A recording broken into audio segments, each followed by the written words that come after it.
อ้าววันเดี๋ยว ขัดข้องโอเคครับสวัสดีท่านผู้ชมนะครับวันนี้เราจะ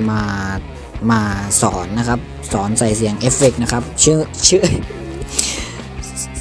นั่นไงโทษซึ่งผมมีท่านผู้ชมท่านหนึ่งนะครับบอกให้ผมสอนวิธีใส่เอฟเฟกต์ลงในวิดีโอที่เราลงเกมไปนะยังไงวะโอ้ยงงผมเป็นคนที่พูดแล้วงงเองขณะผมอธิบายให้เขาฟังว่าลงเอฟเฟกต์ยังไง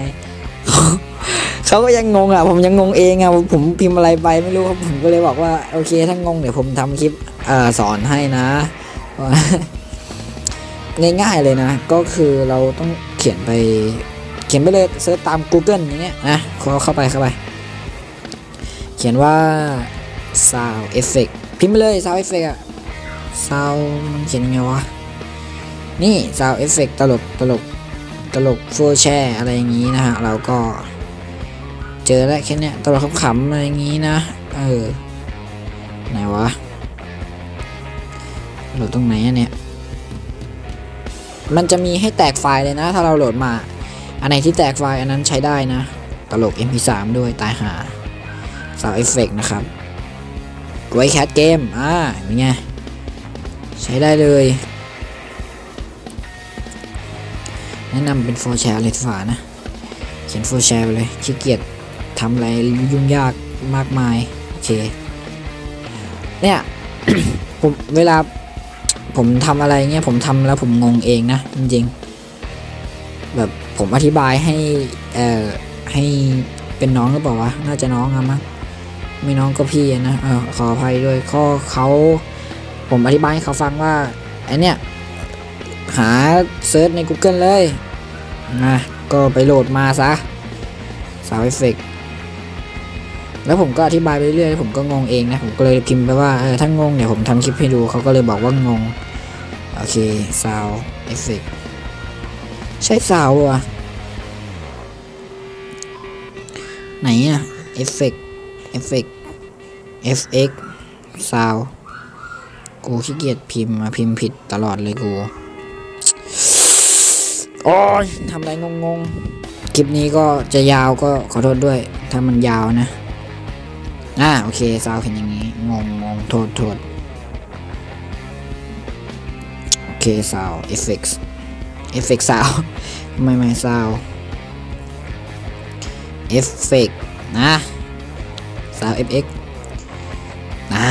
แค่นี้เราก็จะเจอแต่ทำไมมันออกมาเป็นอย่างนี้เลยนะครับแต่เราต้องหาอันที่มันเป็นซิปนะเป็นซิปหามาเลย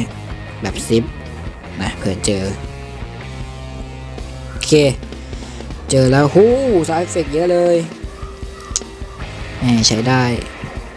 DJ ก็ได้เรากดมาเลยอันไหนที่ใช้ได้ก็เราลองไปแตกไฟล์ดูนะส่วนแล้วผมว่าต้องมีคนแตกไฟล์ไม่เป็นแน่ๆเลยโหลดมาซะนะว่าใช้ได้หรือเปล่าส่วนวิธีแตกไฟล์นะไม่ยากครับแค่คุณโหลดมาเลยแค่กดดาวน์โหลดมานะโอเคป่ะแล้วต้องมีนี่ด้วยนะครับ ZA อะไรเนี่ยสักอย่างไปดูเนี่ยจำชื่อไว้นะเห็นไหมนะเห็นไหมชัดไหมเนี่ยตรงเนี้ยZAสุดท้ายเลยเนี่ยนะครับก็โหลดแอปมาเลยกูอยู่ไหนเนี่ยตายแล้วกูมั่วเลยกูมั่วอุ้ยโทษผมมั่วแล้วรูทอะไรนี่เข้าใหม่ซาวแล้วเข้าไปที่ดาวน์โหลดเข้าไปที่เราเก็บซาวไว้นะแล้วก็จะเป็นซิปอันไหนที่เป็นซิปเราสามารถแตกไฟล์ได้นะแค่กดอันนี้แค่นั้นแหละคุณก็แตกไฟล์แล้วเข้าไปดูไฟล์ได้เลยถ้าแตกมาปุ๊บมันก็จะเห็นเป็นซาวออกมาอย่างนี้เลยนั่นแหละอันไหนใช้ไม่ได้ก็ช่างมันนะอันไหนใช้ได้ก็แสดงว่าดีเราจะไปดูการอะไรนะการใส่เสียงกันพอเราโหลดได้แล้วใช่ไหม ไปดูการใส่เสียงกันแล้วกันเดี๋ยวตัดเทปไปก่อนตัดเทปไปเลยครับเราได้เข้ามาในซาวเราจะได้เข้ามาแต่งซาวเอฟเฟกต์นะผมแนะนำเป็น King Master Pro อย่างนี้ King Master Pro แต่ว่าผมใช้ตัวนี้อยู่ผมใช้นะเพราะว่า King Master Pro ผมเซฟไม่ได้ผมใช้ตัวนี้ไปแทนคือตัวนี้เวลาใช้มันก็จะปรับได้แค่720นะแต่ปรับเป็น 1080p ก็จะไม่ชัดเลยโอเคเดี๋ยวผมไปทำใน King Master Pro ดีฝ่านะเย้เฮ้ยในนี้ดีฝ่าอันเดิมเนี่ยดีแล้วใส่คลิปไปเลยคลิปที่เราต้องการมันก็ใส่เหมือนกันหมดเนี่ยแค่เราเอาเสียงมาใส่นะครับแค่เสียงเอามาใส่แค่นั้นเองอันนี้คลิปโอเคเอาเพลงมาใส่นี่เราก็แค่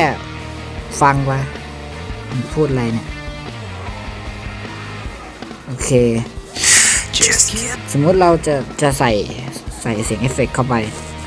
หาเสียงเอฟเฟกต์ที่เราเก็บไว้ก็แค่กดเพิ่มแค่นั้นเอง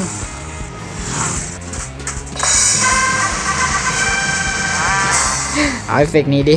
น่าจะหาอยู่โอเคมันก็จะโผล่มาเลยเสียง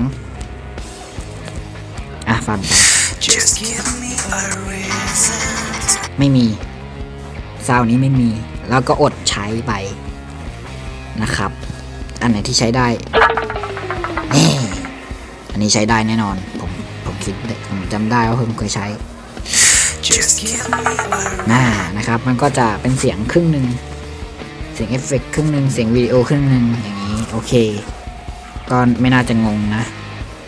ไม่น่าจะถ้างงก็เดี๋ยวผมไปอธิบายใหม่แล้วกันสำหรับคลิปนี้ก็ต้องขอลาท่านผู้ชมไปก่อนนะครับบ๊ายบายเอาเลยครับก็ต้องขอบคุณที่มารับชมคลิปของผมนะครับ